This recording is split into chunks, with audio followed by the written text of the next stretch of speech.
saudara-saudari terkasih dalam Tuhan. Selamat datang di online service GPIA Glory to Glory. Saya berdoa dan percaya bahwa Tuhan Yesus senantiasa menyertai kita dan memberikan kepada kita kesehatan selalu. Berikut akan kami sampaikan beberapa news update minggu ini. Yang pertama, jangan lupa untuk terus mengikuti online service ibadah raya pada setiap hari Minggu jam 8 pagi. Yang kedua, jangan lupa untuk mengikuti seri pengajaran Church from Home setiap hari Kamis di setiap minggunya jam 7 malam. Keduanya dapat kita saksikan di YouTube channel GPIA Glory to Glory. Yang ketiga, bagi yang ingin menabur untuk pekerjaan Tuhan di tempat kami, silakan dapat transfer melalui rekening gereja atau melakukan scan barcode berikut ini.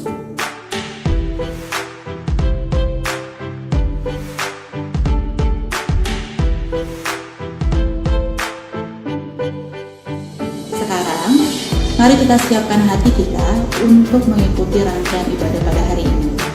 So, happy Sunday everyone and God bless you all. Puji nama Tuhan, Shalom Bapak Ibu Saudara kekasih di dalam Tuhan. Shalom. Ada sukacita di rumah Tuhan, amin. Amin. Bertemu kembali bersama GPIA Glory to Glory dalam ibadah online pada Minggu. Kami serahkan Tuhan, mari sebelumnya kita berdoa. Terpujilah namamu Tuhan, terpujilah namamu Yesus, kekal sampai selama-lamanya. Jadi kami Tuhan anak-anak-Mu, dimanapun kami berada saat ini, kami satu hati, satu pikiran, satu visi, satu roh. Kami merindukan Engkau Tuhan. Kami undang Engkau hadir di tempat kami berada saat ini Tuhan. Mendekap, memeluk erat kami Tuhan, karena kami sangat rindu dengan Engkau. Kami serahkan ibadah ini dari awal, pertengahan hingga akhirnya. Kami buka hati kami. Dan pujian kami hanya untuk Engkau. Di dalam Yesus Kristus. Haleluya. Amin. Saya undang semuanya bangkit berdiri. Mari kita bersorak-sorai. Dan inilah waktunya. Haleluya. Semuanya milik-Mu Yesus.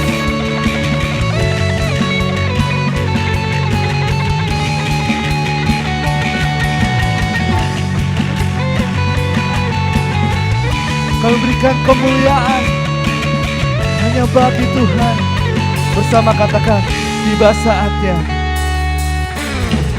Tiba saatnya kami berkumpul bersatu dari setiap suku dan bangsa,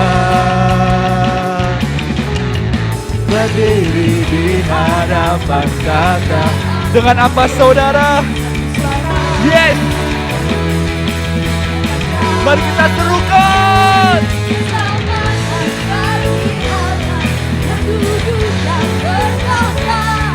Kami naikkan pada anak domba, pujian dan kekuatan, hormat dan kekuasaan, kemuliaan bagi Dia selamanya.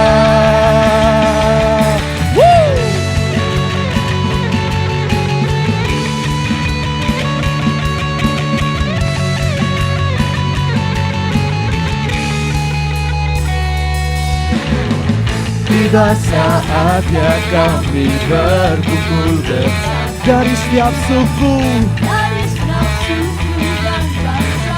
Ini kami Tuhan, berdiri di hadapan tataan dan domba, satu suara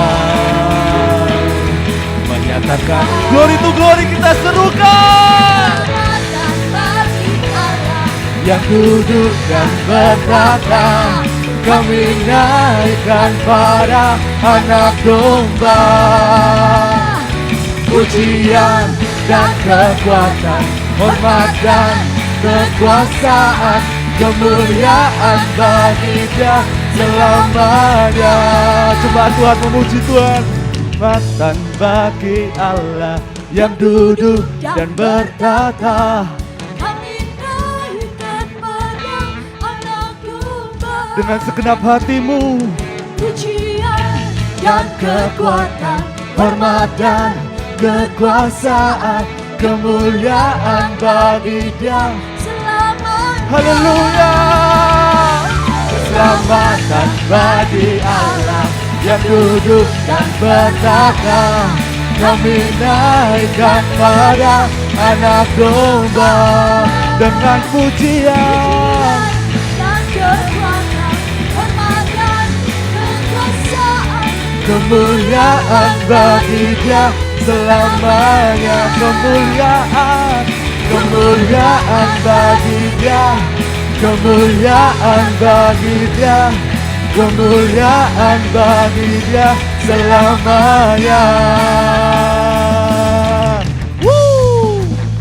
Masih semangat memuji Tuhan. Haleluya. Ku kan bangkit, nyatakan kemuliaannya. Ku kan bangkit, nyatakan kebesarannya.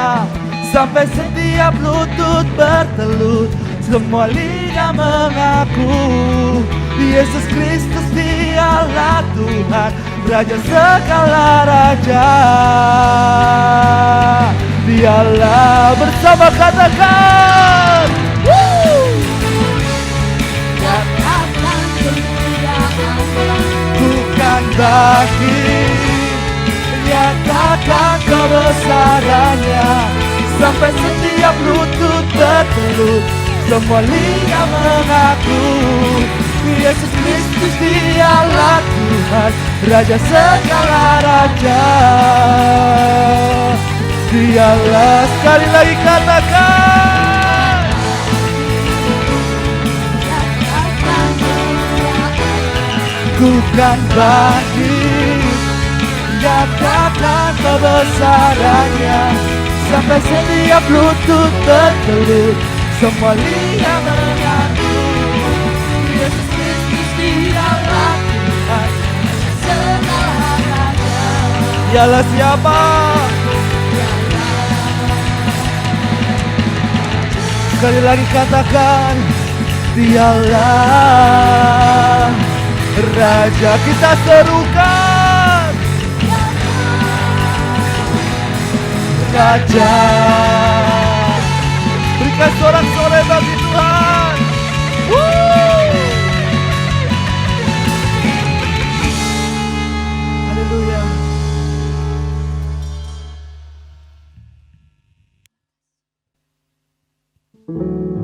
terima kasih Yesus. Biarlah pujian kami boleh menyenangkan hati-Mu. Kami mau lebih dekat lagi menyembah-Mu dalam roh dan kebenaran. Terima kasih Tuhan, terima kasih. Lawatan-Mu mengalir untuk setiap kami. Haleluya. Roh-Mu yang hidup penuhiku, mengalir dalamku.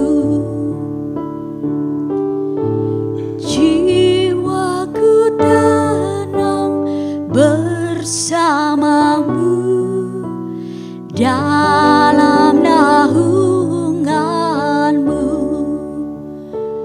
Ku buka hati untuk jamahan-Mu, berserah penuh di hadirat-Mu.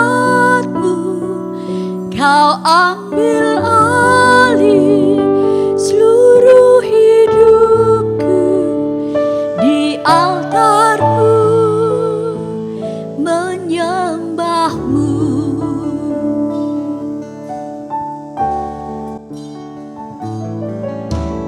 Roh-Mu yang hidup penuhiku, mengalir dalam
hadirat-Mu, Kau ambil alih seluruh hidupku, di alammu menyembah-Mu. Bless the Lord, oh my soul, oh my soul, worship His holy name. Sing like never before, oh my soul, I worship Her holy name.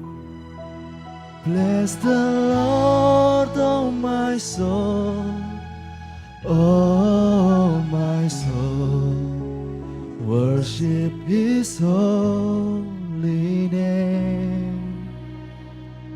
Sing like never before, oh my soul, I worship Your holy.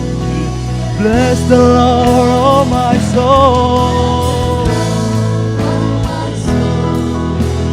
oh my soul, I worship His holy name. Sing like never. Oh my soul, I worship Your holy name. Bless the Lord, bless the Lord, oh my soul, oh my soul, worship His holy name. Sing like never before, oh my soul, I worship Your holy name. Bless the Lord, oh my soul, oh my soul, I worship His holy name. Sing like never before, oh my soul, I worship Your holy name. Oh my soul, oh my soul, I worship His holy name. Sing like never before, oh my soul, I worship Your holy name. I worship Your holy name. I worship Your holy name.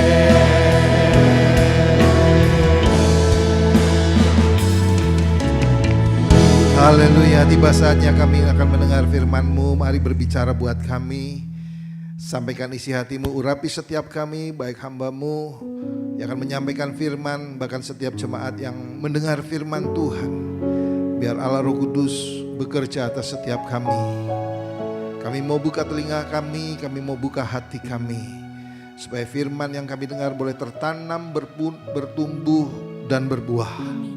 Kami menjadi pelaku-pelaku firman yang sungguh Tuhan. Terima kasih buat kehadiran-Mu di tengah-tengah kami Tuhan. Kami mengucap syukur buat anugerah Tuhan, kasih setia Tuhan, kebaikan Tuhan yang melimpah atas kami.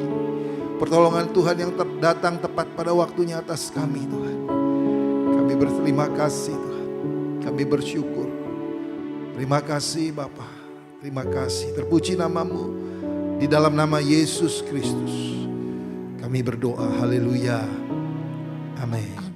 Shalom jemaat Tuhan GPIA Glory to Glory. Apa kabar kita semua?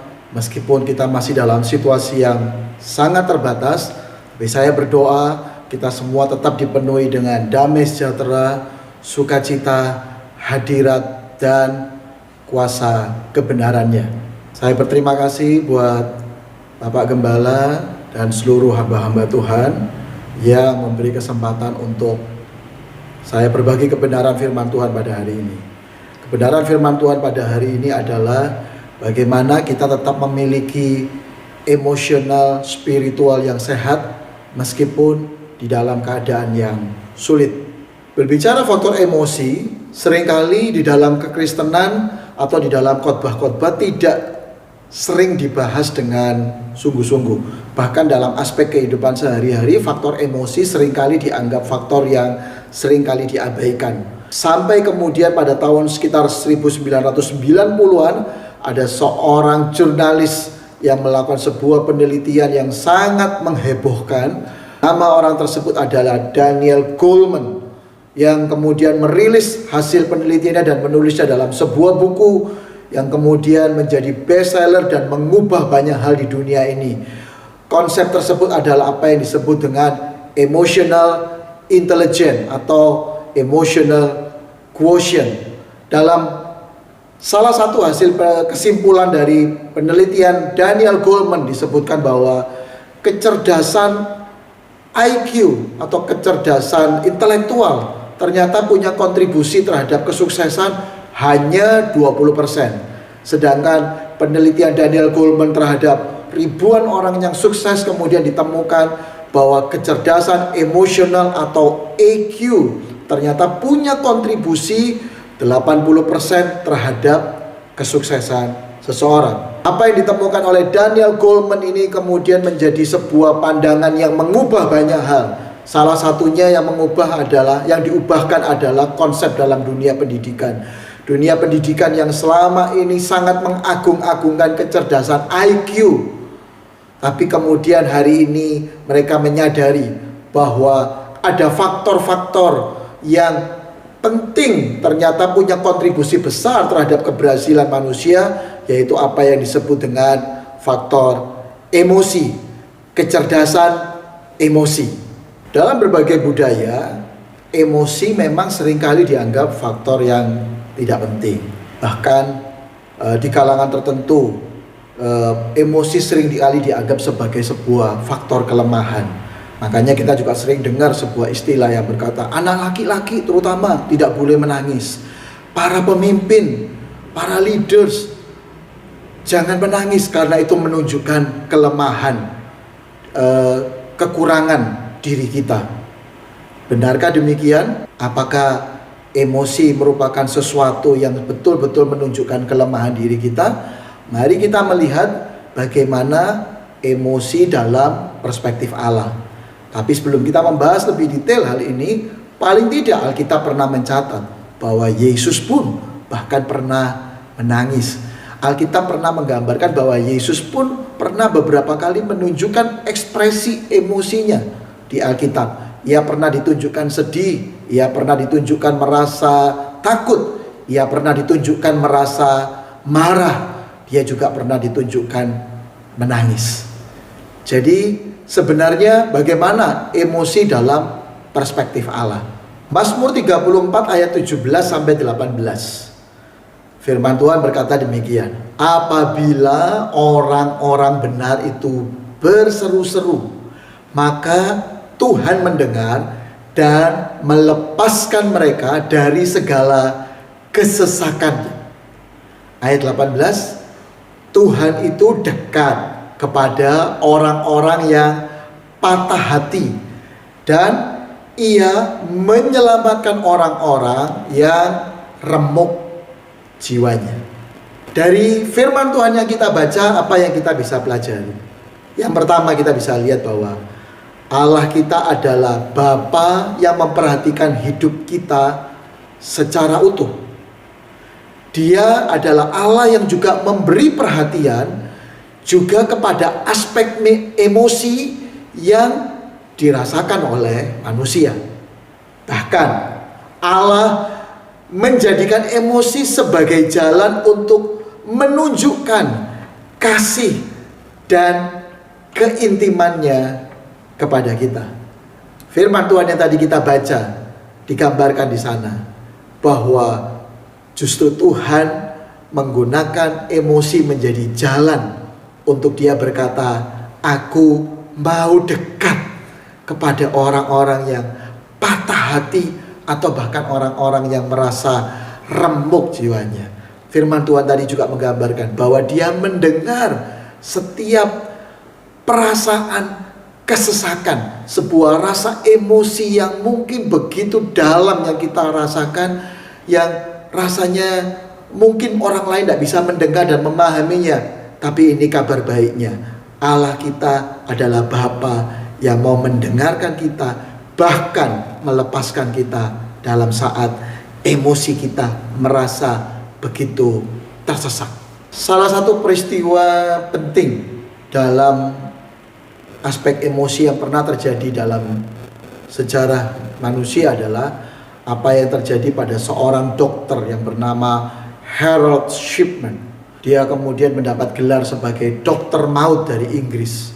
Kenapa? Karena menyuntikkan heroin pada sekitar 215 pasien. Siapa dokter Harold Shipman ini? Dia adalah orang dengan masa lalu yang cerdas dan punya ambisi yang sangat tinggi. Saat remaja, Harold Shipman merasa begitu kehilangan secara emosional karena ibunya meninggal akibat penyakit kanker. Rasa kehilangan ini kemudian berubah menjadi dorongan pemberontakan, dendam dan marah kepada Tuhan. Dia berkata bahwa saya ingin berkuasa seperti Tuhan yang seolah-olah dengan mudahnya bisa mengambil nyawa seseorang. Jadi dia berpikir saya harus lakukan sesuatu seolah-olah seperti Tuhan yang bisa mengambil nyawa seseorang dengan semaunya. Rasa dendam, rasa kemarahan akibat tidak menerima sebuah kondisi kehilangan orang tuanya kemudian mendorong Harold Shipman melakukan sebuah peristiwa-peristiwa yang begitu kejam dengan dia menjadi dokter maut yang menghabisi nyawa 215 pasien. Mari kita juga melihat dari tokoh Alkitab. Ternyata firman Tuhan dengan jujur menggambarkan ada beberapa tokoh Alkitab yang juga pernah gagal karena faktor-faktor emosi. Yang pertama adalah Musa. Dia pernah gagal karena marah akibat terlalu sering didemonstrasi oleh bangsa Israel dan meluapkan amarahnya dengan memukul batu untuk mengeluarkan air. Padahal sebenarnya Tuhan hanya meminta dia mengetuk batu itu. Yang kedua, kita bisa lihat tokoh Simpson. Seorang yang memiliki kekuatan yang luar biasa, visi yang luar biasa dari Tuhan. Tetapi dia gagal karena dia gagal mengendalikan emosi rasa cintanya. Ada tokoh lain, para pemimpin yang gagal, yaitu Saul. Dia gagal karena kendalikan rasa takutnya ketika dia tahu bahwa orang-orang lebih mengagungkan nama Daud. Nabi Yeremia juga tercatat berkali-kali menyesali panggilan Tuhan atas dirinya. Berapa banyak kita hamba Tuhan, para pelayan Tuhan, kita bisa merasa seperti yang Yeremia alami. Yeremia berkali-kali menyesali panggilan Tuhan atas dirinya, menyesali tanggal dia dilahirkan, karena berbagai peristiwa-peristiwa yang menguras emosi dirinya akibat kejahatan bangsa Israel. Dan tokoh terakhir adalah Yudas, yang digambarkan dia menjual Yesus. Sebenarnya apa yang dialami Yudas? Apakah karena Yudas jahat? Sebenarnya di hatinya dia punya harapan yang besar. Yudas menjual Yesus karena perasaan kecewa terhadap pengharapannya yang tidak terwujud. Dan juga saat ia merasa gagal menjadi murid Yesus, kemudian membuat dia mengambil sebuah keputusan mengakhiri hidupnya dengan bunuh diri. Itu sebabnya seorang yang namanya Peter Scazzero juga kembali membuat riset tentang bagaimana emosional dan spiritualitas yang sehat di dalam perilaku kekristenan. Salah satu pendapatnya berkata begini: "It is not possible to be spiritually mature while remaining emotionally immature." Artinya adalah tidak mungkin bagi kita menjadi satu pribadi yang matang secara rohani ketika sebenarnya kita punya banyak ketidakmatangan dalam persoalan emosional. Firman Tuhan yang tadi kita baca sebenarnya menjelaskan kepada kita betapa pentingnya memperhatikan kondisi emosi kita. Karena tanpa kita mengenali dan tanpa kemampuan kita mengelola emosi yang kita rasakan, maka banyak dari kita akan punya banyak persoalan dalam rangkaian perjalanan iman kita. Jadi kalau begitu, emosi itu apa sebenarnya? Emosi itu adalah sebuah luapan atau ungkapan perasaan secara psikologis dan fisik terhadap sebuah keadaan. Jadi emosi itu sebenarnya adalah sesuatu yang netral. Hanya seringkali hanya untuk membedakannya kemudian orang mengistilahkan dengan istilah emosi yang positif atau emosi yang negatif. Emosi yang positif itu seperti gembira, ceria, ya semangat. Tapi kemudian emosi yang negatif digambarkan dengan sedih, takut, marah. Tapi sekali lagi, emosi tidak ada yang negatif.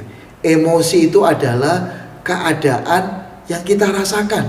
Jadi hal yang pertama yang kita tangkap adalah sadarilah, memiliki emosi itu bukan dosa. Emosi itu adalah bagian yang Tuhan berikan dalam diri kita. Kenapa? Karena emosi itu begitu penting. Ada banyak sebenarnya kegunaan emosi, tapi saya cuma sebut 3 saja paling tidak. Jadi emosi itu diberikan Allah kepada kita. Salah satunya berfungsi yang pertama untuk memberi kita kemampuan survival. Emosi itulah yang memberi kita sebuah perasaan, sebuah dorongan untuk kita berjuang, untuk kita bertahan hidup. Emosi memberi kita hasrat untuk kita berjuang, melakukan perjuangan-perjuangan menghadapi berbagai tantangan-tantangan dalam kehidupan kita. Emosi juga bersifat messenger. Emosi itu merupakan bagian dari pembawa pesan. Tentunya kalau kita cuma ngomong, kalau ada suami yang ngomong sama istrinya, I love you, dengan wajah dingin, suara yang datar, kita jadi berpikir apakah dia memang sungguh-sungguh mencintai. Tapi kalau mungkin itu dinyatakan dalam bentuk yang lebih ekspresif rangkaian emosinya, aku mencintaimu sayang, ya, aku mengasihimu. Anda bisa lihat sama-sama mengungkapkan kata aku mencintai, tetapi ekspresi emosi yang ada, dia memberi sebuah pesan itu nampak menjadi sangat kuat. Demikian juga penyembahan kita kepada Tuhan. Kita mungkin bisa berkata, Tuhan aku mengasihimu, ya oke. Tapi kalau itu melibatkan perasaan kita, bahkan sampai kemudian keluar sebuah ungkapan nyanyian, I love to love you, oh Lord my God. I love to love you, oh Lord my God. Aku mengasihi, aku begitu suka untuk mengasihi Tuhan. Ya, itu sebuah rangkaian emosi yang kita ekspresikan kepada Tuhan. Jadi dia memberi pesan yang lebih kuat di sana. Kemudian yang penting lain dari fungsi dari emosi, dia berperan sebagai balancer. Ya, jadi emosi itu memberi keseimbangan buat hidup kita. Jadi Bapak Ibu kalau punya sebuah perasaan-perasaan tertentu, jangan cuma dipendam. Karena kalau cuma dipendam, orang bilang nanti jadi panas dalam. Yang penting kita lakukan adalah bahwa emosi itu memang diberikan Tuhan untuk memberi kita keseimbangan, ya, dalam perasaan kita, dan membuat tubuh kita juga melakukan penyesuaian di dalamnya. Karena itu ketika punya sebuah perasaan-perasaan tertentu, jangan takut untuk mengungkapkannya. Orang tua jangan takut untuk mendengarkan ungkapan perasaan anak-anak. Anak-anak, dengarlah ungkapan perasaan dari orang tuamu. Suami, dengarkan ungkapan perasaan dari istrimu. Istri, dengarkan ungkapan perasaan dari suami kita. Karena ungkapan perasaan itu seringkali menjadi sebuah balancing kehidupan yang sesungguhnya. Jadi kalau ada pasangan kita atau anak kita atau rekan kita mungkin menyatakan perasaannya, jangan keburu dipotong dengan berkata, gitu aja, masa gitu aja kamu ngerasain gitu. Ya, nggak usah dipikir, nggak usah dirasa-rasakan. Seringkali statement-statement itu bukanlah statement yang tepat. Apalagi pada masa-masa saat ini, kita menyadari ada banyak dari kita sedang mengalami perasaan-perasaan yang tidak mudah akibat pandemi ini. Beberapa dari kita juga mungkin mengalami kehilangan orang-orang yang sangat kita kasihi. Tetapi terkadang saya melihat beberapa orang juga mungkin maksudnya baik memberi nasihat kepada temannya dengan berkata, ya sudah, percayalah, Tuhan pasti sudah terima dia pasti masuk surga. Oke, life must go on, gak usah terlalu dirasakan, kamu harus stay strong ya, harus tetap kuat. Kadang-kadang niat kita ingin menguatkan, tapi kita lupa bahwa rekan kita, saudara kita, sahabat kita sedang punya pergulatan emosi, sedang punya situasi emosi yang butuh didengarkan, butuh dimengerti, butuh diberi waktu untuk dia mencapai titik keseimbangannya. Jadi apa ciri orang itu memiliki emosi yang sehat? Yang pertama adalah kalau dia menyadari dan menerima emosi yang dia alami secara jujur. Jadi perhatikan baik-baik ya. Memiliki emosi bukanlah dosa, tapi justru memang hal pertama untuk kita bisa mengelola emosi harus dimulai dari kita mengenali apa yang kita sedang rasakan sekarang ini. Nah, saya ingin bantu dengan menunjukkan ada 7 emosi dasar universal. Mungkin saya tidak bahas detail, tapi saya sebutkan saja. Ya, emosi yang pertama adalah happy atau gembira. Kemudian yang kedua adalah sedih. Yang ketiga adalah rasa takut. Yang keempat adalah rasa jijik. Kemudian yang kelima adalah perasaan atau emosi marah. Ini yang kadang-kadang orang bilang inilah emosional. Sebenarnya emosional bukan hanya marah. Marah hanya salah satu dari ekspresi emosi yang ada. Kemudian yang keenam adalah terkejut. Itu juga bagian dari emosi. Dan yang ketujuh adalah rasa malu. Nah, sekali lagi, kenali apa yang hari-hari ini kita rasakan. Jujurlah, karena dengan mengenali dan mengakui secara jujur apa yang kita rasakan, itu justru awal dari membangun emosi yang sehat. Yang kedua ciri dari orang yang punya emosi yang sehat adalah dia mampu mengendalikan suasana hati, suasana untuk mengungkapkan emosi pada porsi, waktu, tempat, dan cara yang tepat. Jadi sekali lagi, mengekspresikan emosi itu tidak salah. Justru itu perlu dilakukan. Hanya memang kita perlu belajar bagaimana mengekspresikannya dengan cara yang tepat, pada waktu yang tepat, di tempat yang tepat. Salah satu cara atau teknik untuk kita mengungkapkan emosi dengan tepat adalah memang mengungkapkannya dalam bentuk bahasa yang jelas. Jadi kalau kita marah, jangan kemudian ambil gelas, lempar gelas, banting pintu. Karena orang tidak paham apa yang kita sedang lakukan. Tapi lebih baik kita mengungkapkannya, menyalurkannya secara tepat dalam bentuk bahasa. Katakan saja, saya hari ini lagi marah. Saya hari ini memang sedang sangat berduka. Saya sedang sangat sedih. Atau saya sedang merasa begitu putus asa. Ungkapkan dengan jujur. Daud seringkali mengungkapkan perasaannya. Kitab Mazmur itu adalah kitab ungkapan perasaan Daud yang begitu terbuka dan jujur kepada Tuhan. Jadi ungkapkan apapun yang kita rasakan pada Tuhan. Ciri berikutnya dari orang yang memiliki emosi yang sehat adalah dia pada akhirnya mempunyai kemampuan untuk empati. Karena dia menyadari emosi dirinya sendiri, maka akhirnya dia bisa peduli kepada apa yang dirasakan orang lain. Kenapa banyak dari kita gagal peduli orang lain? Peduli pasangan kita, peduli anak-anak kita secara emosional. Mungkin karena Anda sendiri sedang mengabaikan atau terlalu sering mengabaikan perasaan atau emosi yang kita alami. Izinkan saya membagi satu tips dari kebenaran firman Tuhan tentang bagaimana membangun emosional yang sehat. Mazmur 34 ayat 4 sampai dengan yang ke-8 menuliskan kepada kita sebuah hal yang sangat luar biasa. Mazmur 34 ayat 4 berkata begini, Aku telah mencari Tuhan, Lalu ia menjawab aku dan melepaskan aku dari segala kegentaranku. Tujukanlah pandanganmu kepadanya, maka mukamu akan berseri-seri dan tidak akan malu tersipu-sipu. Orang yang tertindas ini berseru dan Tuhan mendengar. Ia menyelamatkan dia dari segala kesesakannya. Kecaplah dan lihatlah betapa baiknya Tuhan itu. Berbahagialah orang yang berlindung padanya. Tadi kita sudah melihat tentang berbagai ungkapan emosi yang ada.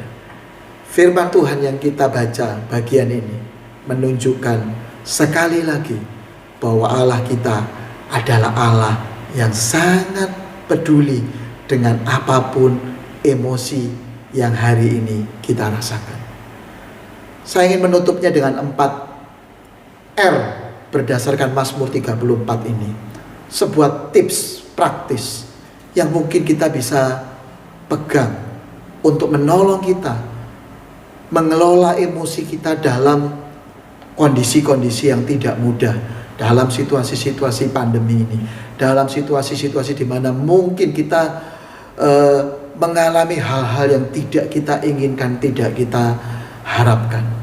Saya menyebutnya dengan 4 R. R yang pertama adalah recognize. Jadi kenali, akui. Sama kitab Mazmur tadi mengungkapkan dengan jujur apapun yang dia rasakan, kegentaran, ketakutan, ya, kecemasan, kesesakan, dia ungkapkan semua. Kesedihan, kehancuran pun Alkitab menggambarkannya dengan begitu terbuka. Recognize, kenali dan akui. R yang kedua adalah receive by God's perspective. Artinya menerima emosi itu dalam perspektif Tuhan.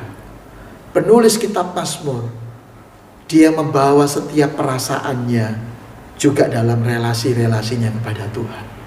Dia mengungkapkan itu, sehingga dari ungkapan-ungkapan itu kemudian Alkitab di kitab Mazmur seringkali kemudian menggambarkan bahwa Allah menolong pemazmur untuk melihat setiap yang dia rasakan dari perspektif Tuhan. Mazmur 34 ayat 6 dan ayat 8 tadi juga berkata bahwa Tuhan mendengar, Ia menyelamatkan kita dari kesesakan. Bahkan kemudian si pemazmur yang dalam kesesakannya akhirnya bisa berkata, betapa Tuhan itu baik. Berbahagialah orang yang berlindung kepadanya. Jadi orang yang menerima emosi dari God's perspektif ini artinya dia bukan menolak realita perasaannya. Ada banyak orang, kalau ditanya apa yang kamu rasakan, jawabnya bilang, enggak, aku baik-baik saja. It's okay untuk berkata, I'm not okay. Ya, it's okay to say you are not okay. It's okay to say you are not okay. Adalah okay. Tidak apa-apa kalaupun kita berkata, sorry, saya lagi merasa tidak enak, saya merasa tidak mampu, saya merasa sulit. It's okay. Saya menyebutnya dengan 4 R. R yang pertama adalah recognize. Jadi kenali, akui. Sama kitab Mazmur tadi mengungkapkan dengan jujur apapun yang dia rasakan, kegentaran, ketakutan, ya, kecemasan, kesesakan, dia ungkapkan semua. Kesedihan, kehancuran pun Alkitab menggambarkannya dengan begitu terbuka. Recognize, kenali dan akui. R yang kedua adalah receive by God's perspective. Artinya menerima emosi itu dalam perspektif Tuhan. Penulis kitab Mazmur, dia membawa setiap perasaannya juga dalam relasi-relasinya kepada Tuhan. Dia mengungkapkan itu, sehingga dari ungkapan-ungkapan itu kemudian Alkitab di kitab Mazmur seringkali kemudian menggambarkan bahwa Allah menolong pemazmur untuk melihat setiap yang dia rasakan dari perspektif Tuhan. Mazmur 34 ayat 6 dan ayat 8 tadi juga berkata bahwa Tuhan mendengar, Ia menyelamatkan kita dari kesesakan. Bahkan kemudian si pemazmur yang dalam kesesakannya akhirnya bisa berkata, betapa Tuhan itu baik. Berbahagialah orang yang berlindung kepadanya. Jadi orang yang menerima emosi dari gas perspektif ini artinya dia bukan menolak realita perasaannya. Ada banyak orang, kalau ditanya apa yang kamu rasakan, jawabnya bilang, enggak, aku baik-baik saja. It's okay untuk berkata, I'm not okay.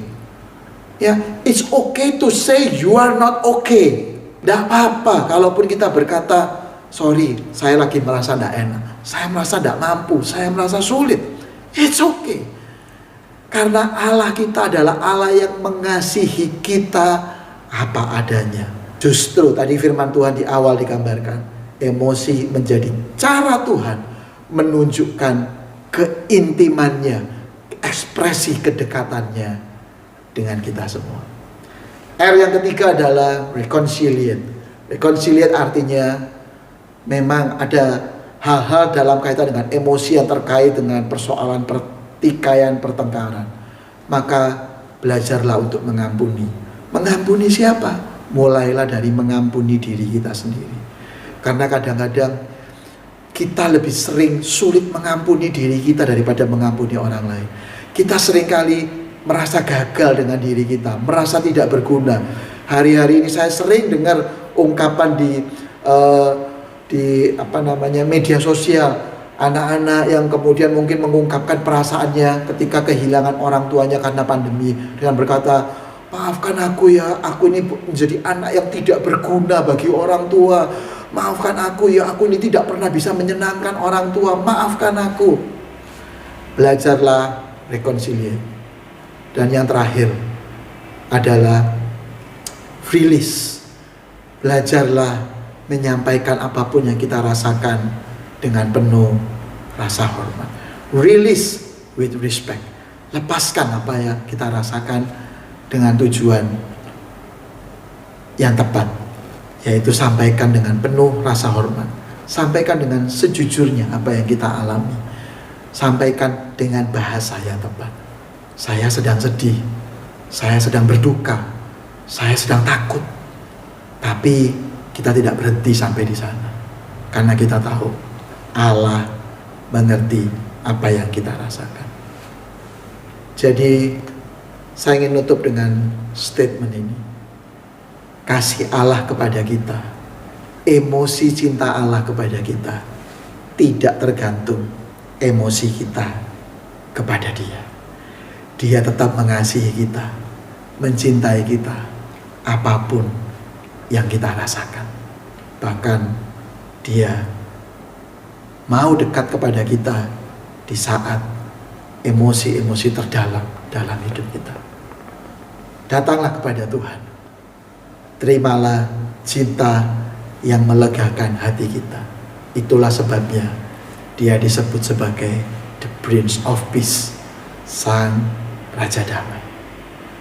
Tuhan Yesus memberkati. Puji nama Tuhan, kita akan akhiri ibadah pagi hari ini. Saya undang saudara bangkit berdiri dan kita angkat satu pujian.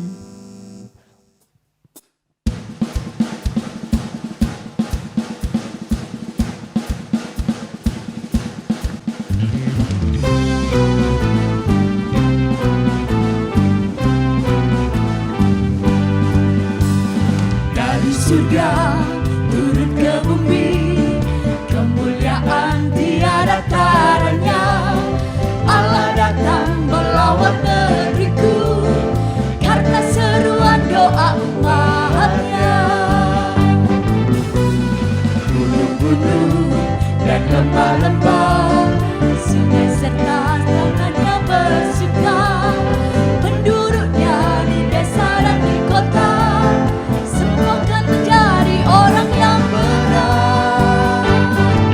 Sukacita, pujian di rumah-rumah, dan tarian di jalan-jalan. Kota dan penduduknya bergembira semua. Tuhan melawat negeriku.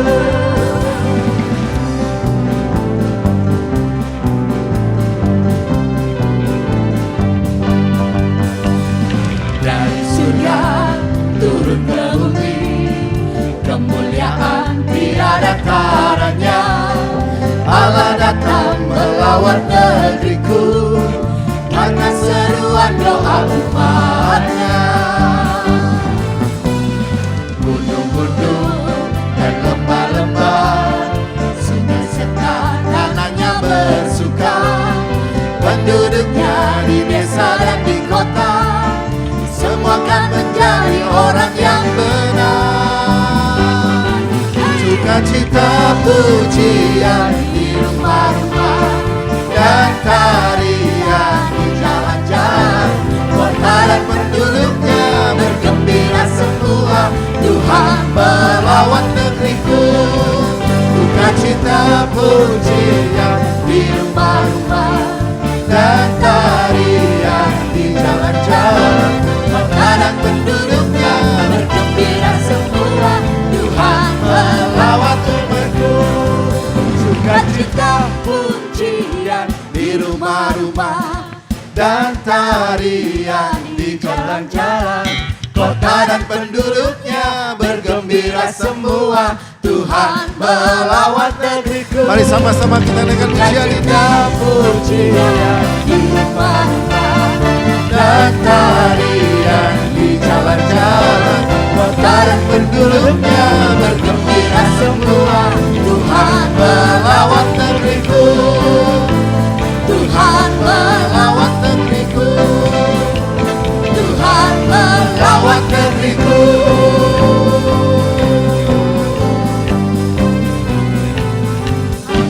Haleluya. Kami percaya pujian kami naik sampai hadirat Tuhan. Doa-doa kami terdengar sampai ke surga. Amin. Dan kami percaya Tuhan melawat negeri kami. Amin. Tuhan melawat bangsa kami Indonesia. Amin. Tuhan. Tuhan melawat dari Sabang sampai Merauke. Tuhan melawat dari Sabang sampai Merauke. Setiap provinsi, setiap kota madya, setiap kabupaten Tuhan sudah lawat. Di dalam nama Yesus Kristus, kuasa darah-Mu menyucikan, menguduskan, mentahirkan. Amin. Sehingga Indonesia pulih. Indonesia sehat, Amin. Indonesia maju, Amin. Indonesia kuat di dalam nama Yesus Kristus. Dalam nama Yesus Kristus. Terima kasih Bapa di surga. Kami imani apa yang kami pujikan terjadi. Amin. Ada tari-tarian, Amin. Amin. ada sukacita, ada sorak-sorai, Amin. ada pertobatan terjadi Amin. atas bangsa dan negara kami Amin. Indonesia Tuhan. Terima kasih, kami mengucap syukur. Kami kembalikan semua hormat kemuliaan bagi Yesus Kristus Tuhan. Melawat memberkati semua jemaat Tuhan dimanapun mereka berada. Setiap mereka yang melihat, mendengar ibadah online ini, Tuhan juga jamah mereka. Tuhan juga berkati mereka. Tuhan juga kuatkan dan sembuhkan mereka. Amin. Terima kasih Bapa. Kami mengucap syukur, kami angkat kedua tangan kami. Kami terima berkat-berkat sorga, rohani dan jasmani melimpah atas kami. Kami terima berkat kasih, sukacita, damai, sejahtera. Kasih karunia Allah, kebaikan Tuhan, kemurahan Tuhan yang lebih dari hidup, terus melimpah atas kami.